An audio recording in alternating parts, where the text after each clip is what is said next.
আসসালামু আলাইকুম এভরিওয়ান। আমি আয়েশা সত্তার ফ্রম আয়েশাস ব্লগ। আয়েশাস ব্লগে জানাচ্ছি আপনাদের সকলকে স্বাগত। ভিডিওটি ছিল আমার চাঁদ রাতের আগের দিন। তো আমার বোনের হঠাৎ করে ইচ্ছে হলো যে ও তার এক ফ্রেন্ডের কাছ থেকে মেহেদি দিবে। দেখেন আমি এত সুন্দর করে মেহেদি দিছি, ওকে বলছি যে দে আমি তোকে দিয়ে দিই, কিন্তু ও বললো যে না, ও ওর ফ্রেন্ডের কাছে দিবে। তো এরপর আমরা বাসার নিচে চলে আসি, এসে একটা অটো রিক্সা নিয়ে নিই।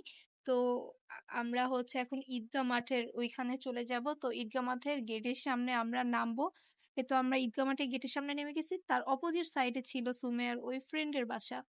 তো এই তো ও আমাদেরকে নিতে আসছে, এটা ছিল আমার বোনের ফ্রেন্ড, তো ওর কাছ থেকে ও মেহেদি দিবে। এরপর আমরা ওদের গলির মধ্যে চলে যাই। দেখেন এখানে কলা ঝুলতেছিল, আমি আমার বোনকে বলতেছিলাম যে আমি কি এটা কি টান দিব, ও বারবার বলতেছে নে নে নে চল নিয়ে দৌড় দিই। তোর এখানে সিসি ক্যামেরা লাগানো ছিল, না হলে ঠিকই নিয়ে দৌড় দিতাম। তো যাই হোক, ওদের বাসাটা অ্যাকচুয়ালি আমরা পেছন সাইড দিয়ে ঢুকছি, ওদের বাসার সামনের সাইড দিয়ে রাস্তা আছে, সেটা কোনো এক কারণে বন্ধ করে দিয়েছে। তো এখানে ওদের বাসার মধ্যে আম পড়ে পড়ে অনেক ভরেছিল, প্রচুর পরিমাণে আম ছিল। তো যাই হোক, এই তো আমরা মেহেদি দিতে বসে পড়েছি। ও মেহেদি দিতে দিতে আমার ঘুম চলে আসছিল, তার জন্য বললাম যে তোরা মেহেদি দিতে থাক, আর আমার মেহেদি আমি দিই। এটা না, আমি আমার হাতে দিছি। এই তো দেখেন ওর হাতে দিচ্ছিল, আমার বোনের হাতে দিচ্ছিল।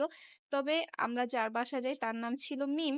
দেখেন 2টা 2:30টার দিকে আমরা গেছি ওদের বাসা, 2:30টা থেকে এই 5টা 5:30টাও লেগে গেছে ওর এক হাতে মেহেদি দিতে। আর দেখেন আমাকে এই যে এতটুকু দিছে, কারণ আমাদের ইফতারের টাইম হয়ে যেতেছিল। তো এর জন্য আমি বলছি আমার আর দেওয়ার দরকার নেই, আমার এতটুকুই থাক, কারণ আমি ডান হাতে বাম হাত দিয়ে দিতে পারি না, একটু সমস্যা হয়। তো এর জন্য বললাম যে আমাকে একটু দিয়ে দাও, তো আমাকে একটু আদাবিদি করে দিছে। যাই হোক, সময় ছিল না, 6টা বেজে গেছে, 6টা 20-এ ছিল আমাদের ইফতার টাইম।